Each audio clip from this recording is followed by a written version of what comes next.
ఒక్క ఎకరం 177 కోట్లు పలికింది. ఎస్, మీరు విన్నది నిజమే, అక్షరాల 177 కోట్లు.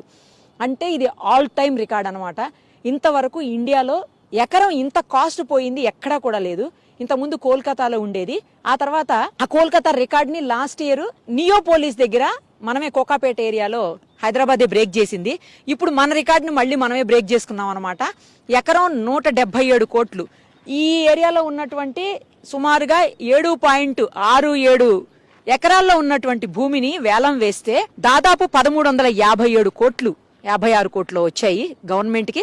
అలాగే పక్కనే ఇంకొక 11 ఎకరాల బిట్టు కూడా ఉంది, అది వచ్చేసి 140 కోట్లు ఎకరం పోయింది. అంటే అది కూడా దగ్గర దగ్గర 1300-1500 కోట్లు దగ్గర దగ్గర. సో ఇది అది కలుపుకుంటే మొత్తంగా 3100 కోట్లు. అంటే గవర్నమెంట్ రిజిస్ట్రేషన్ వాల్యూ కూడా చూసుకుంటే మొత్తం కలిపి 3100 కోట్లకి